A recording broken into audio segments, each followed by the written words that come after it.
about a month into the job. It's been a lot of getting to know people up until this point, right? What's that been like for you this summer? Without students in the schools and teachers just showing up here the past couple of weeks, what's that been like getting to know the community? Well, thanks, Rusty. Thanks for coming in. The starting in the school district has absolutely been fantastic. When I met with the board and we were talking about transitioning into the district, I presented an entry plan that really was all about listening, learning, and leading. And that has been all focused on meeting with people in the community, meeting with the administrators, meeting with school board members, just giving me a sense of what's important to Centennial. And really the strengths of the district, and there are many. There's a lot of great things happening in Centennial schools. And then also those areas you need to pay attention to. And then I also asked, advice that they'd give the new superintendent. And so it was very conversational, and through that process, I've really been able to sort of capture a picture of things that are happening in Centennial, which is helping me with just how, things I'm focusing on in the district.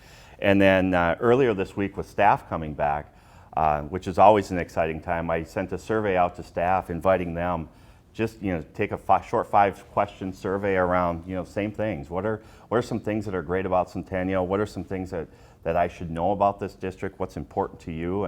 And that's going to be something I'm going to be using in my entry plan, and then bringing back forward to the school board with an overview of really where we're at as I've come into the district, and then our work moving forward. So what I'm really looking forward to, and that's kids coming back. And earlier this month we had fall sports kick off, and that's a milestone, that summer's coming to a close when you have fall sports and kids around the schools, and we've got kids company going on all summer long and community ed programs. So the buildings have been alive and well.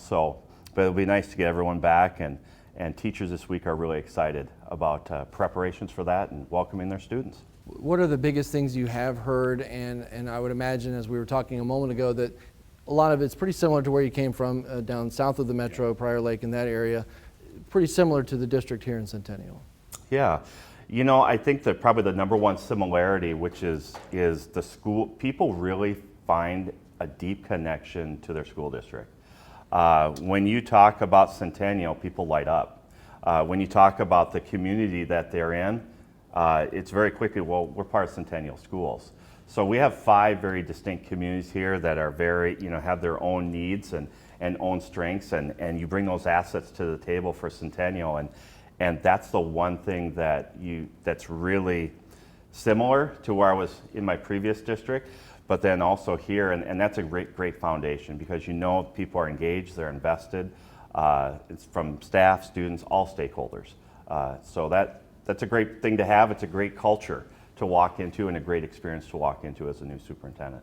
Walking into yet another school year start with a pandemic around us, and having to make some decisions that impact everybody in the district, parents, certainly students and teachers and staff. Talk to me about the plan as it is now, and as school starts on September 7th, in terms of masking and looking at the cases, and where do we stand? Explain it so that we can really understand it. Yeah. So we have a COVID team that has been meeting regularly, really looking at the guidance. We've been in consultation with Department of Health, Department of Education, looking at the CDC guidance, and Anoka County, and all very good partners. And what we continue to see, and again, this is, every district is looking at this from a local control standpoint. We continue to see recommend for masks. But we also see that it's a variety of mitigation factors. And so as a district, we're going to continue putting those mitigation factors in place of social distancing, hygiene, making sure that we're teaching kids around those mitigation strategies, so that we're implementing all of those. And with masks, we're recommending those. Our board has taken action on that. We have had some feedback on that, certainly because we have a perspective that would like stronger language, or would like a stronger rule around masks. At this time, we're still recommended.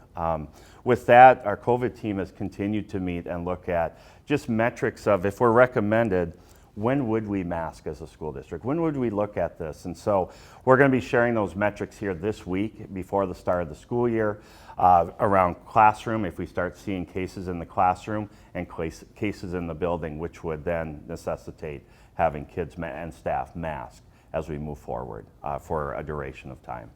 How much about what we have seen in other parts of the country where school has been in session for really close to a month, parts of the Southeast especially, and in the communities there and in those states, the cases are higher, the positivity rate higher and things like that. But how much of what you've seen there, or what you think school leaders and the board here have seen about the caseload and the really dramatic looking situation plays into looking at how this year will roll out? Are you looking ahead at saying, if we need to make some adjustments, perhaps extreme, but hopefully not, are you already looking at what that might look like? Absolutely. You know, I think we are paying attention around the country. We're also paying attention to more locally. Several school districts in Minnesota have started, you know, this week relative to their school calendars. And so we've been having, you know, communications with our colleagues around the state of what they're seeing. And that is going to help us with some of our decision making. It's also going to help us as we see what's happening in other school districts that would impact, or things that are happening.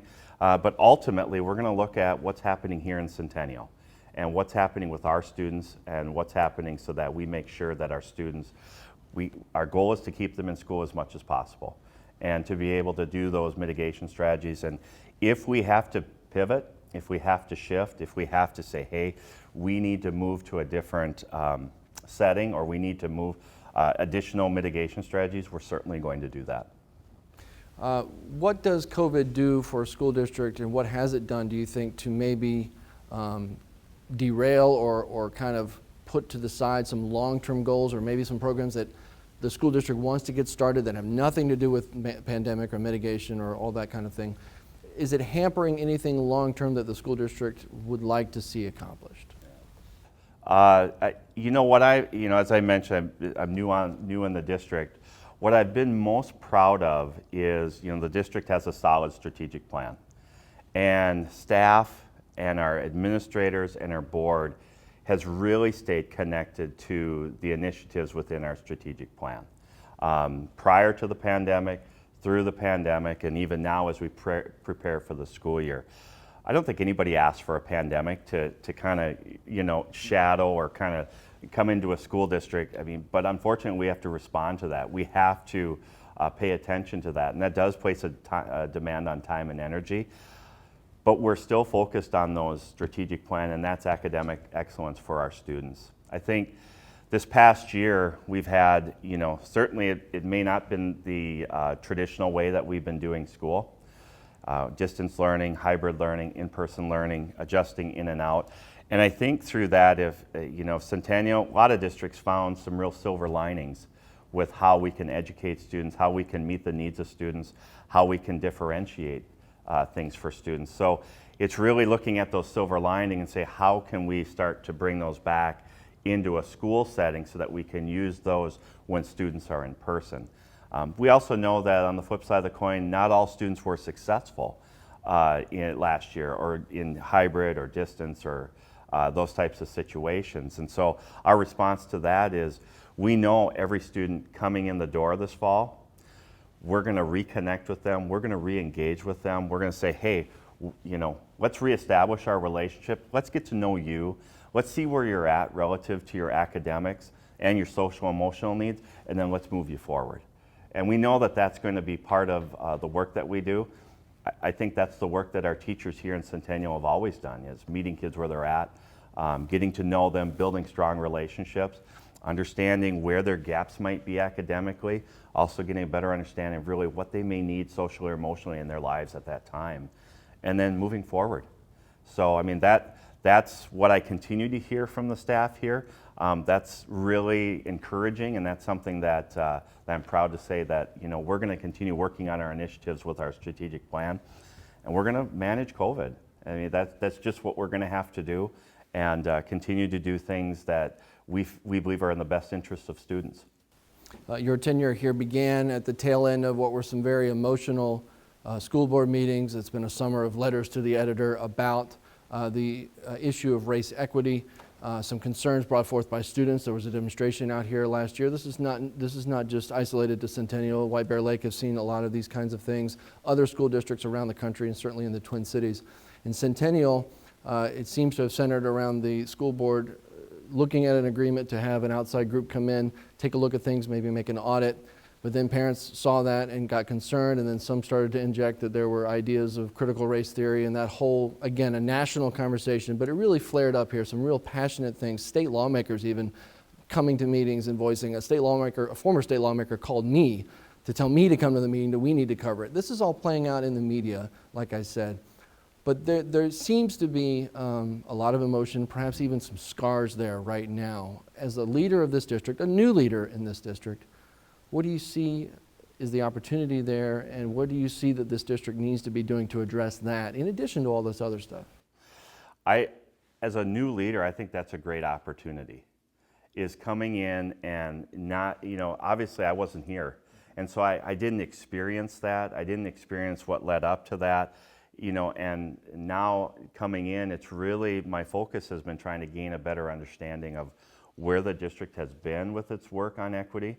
The district has been working with equity with professional development, student engagement strategies since approximately 2014. So Centennial's work with equity and educational equity is not new. I think what happened earlier this spring is there were some concerns, and I think it is part of a national conversation. Centennial's not the only district that people are asking about this, is really, when you have external groups come in, what's the purpose of that? What's the information that we're going to do with that? How are we using that information to really guide our decision making? And I think in coming in, I'm not sure that was fully solidified, is really understanding the purpose. And so our work, or my work moving forward, is working with the board and district. And the district has a foundation on equity and educational equity and academic excellence for kids. How do we keep moving that forward?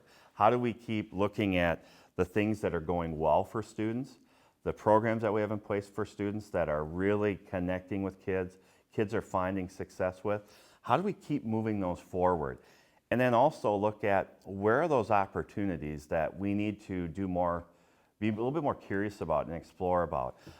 We know that there's a lot of students that are having great success in Centennial, and those are wonderful stories. But we also know too that isn't every student's story in Centennial, and that's not any different than any other district either. So that's not a phenomenon that we have some students that are not having success here. But I believe our collective effort is build on the success, but also look at where we have gaps, look at where we can look for additional opportunities, look for ways that we can deepen connections with students and families, so that when you come to Centennial, everyone feels that they belong here. They feel a sense of they feel a sense of really the pride that there is around this school district.